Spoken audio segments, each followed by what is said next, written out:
টটনাম হটস্পারের অধিনায়ক Cristian Romero কি তবে এবার ইংলিশ প্রিমিয়ার লিগ ছেড়ে পাড়ি জমাচ্ছেন ইতালিতে? ইটালিয়ান জায়ান্ট ইন্টার মিলান নাকি সিরিয়াসলি চাচ্ছে এই আর্জেন্টাইন ডিফেন্ডারকে নিজেদের দলে ফেরাতে? কিন্তু কথা হলো, টটেনহামের সাথে 2029 সাল পর্যন্ত চুক্তি থাকা রোমেরোকে কি সত্যিই ছাড়বে স্পার্সরা? আর এই বিশাল ট্রান্সফারের পেছনে ফিনান্সিয়াল জটিলতাই বা কি? চলুন জেনে নেই আজকের এই ভিডিওতে। ইটালিয়ান চ্যাম্পিয়ন ইন্টার মিলান এই গ্রীষ্মকালীন দলবদলে তাদের ডিফেন্স আরো শক্তিশালী করতে চাইছে, আর তাদের তালিকার একদম ওপরে রয়েছে ক্রিশ্চিয়ান রোমেরোর নাম। খোদ ইন্টার মিলানের স্পোর্টিং ডিরেক্টর পিয়েরো আইসিলিও স্কাই ইটালিকে দেওয়া সাক্ষাৎকারে রোমেরোকে দলে ফেরানোর চেষ্টার বিষয়টি স্বীকার করে বলেছেন, এটি একটি জটিল ডিল হলেও তারা ক্লাব ও খেলোয়াড়ের সাথে যোগাযোগের চেষ্টা চালিয়ে যাচ্ছেন। তবে শুধু রোমেরোই নন, ডিফেন্সের এই পজিশনের জন্য ম্যানচেস্টার সিটি ছেড়ে ফ্রি এজেন্ট হওয়া জন স্টোনসও ইন্টারের রাডারে রয়েছেন, যার প্রতি আর্সেনাল ও চেলসিরও আগ্রহ রয়েছে।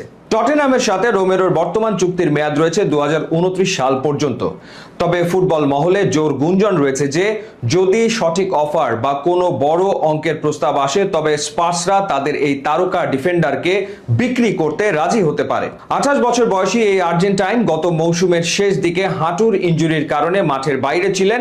এমনকি এভারটনের বিপক্ষে টটনহামের বাঁচা মরার ম্যাচের সময় নিজের শৈশবের ক্লাব বেলগ্রানোর ম্যাচ দেখতে যাওয়ার গুঞ্জন নিয়ে ভক্তদের সমালোচনার মুখেও পড়েছিলেন তিনি, যদিও পরে তিনি স্পার্সের শেষ ম্যাচে স্টেডিয়ামে উপস্থিত ছিলেন। টটেনহামের জার্সিতে 5 মৌসুমে 124 ম্যাচে 12 গোল করা এবং 4টি লাল কার্ড দেখা এই ডিফেন্ডারকে নিয়ে তাই ভক্তদের মনেও মিশ্র প্রতিক্রিয়া রয়েছে।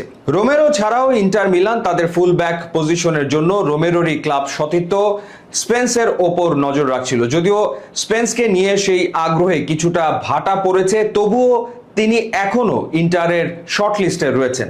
স্পেন্সের পাশাপাশি মোনাকোর ভ্যান্ডারসন এবং ফেইনুর্ডের গিভাইরো রিভো ইটালিয়ান ক্লাবটির ফুলব্যাক টার্গেটের তালিকায় শক্তভাবে টিকে আছে। ইন্টার মিলানের এই ট্রান্সফার পরিকল্পনা শুধু ক্রিশ্চিয়ান রোমেরোতেই সীমাবদ্ধ নয়। ইটালিয়ান ক্লাবটি তাদের রক্ষণভাগকে যে কোনো মূল্যে জমাট করতে চায়, যেখানে রোমেরোর পাশাপাশি ম্যানচেস্টার সিটি ছেড়ে ফ্রি এজেন্ট হওয়া ইংলিশ ডিফেন্ডার জন স্টোনসও তাদের পছন্দের তালিকায় রয়েছেন। যদিও স্টোনসকে পাওয়ার লড়াইয়ে ইন্টারের সাথে শক্ত প্রতিদ্বন্দ্বিতায় রয়েছে প্রিমিয়ার লিগের দুই জায়ান্ট আর্সেনাল ও চেলসি।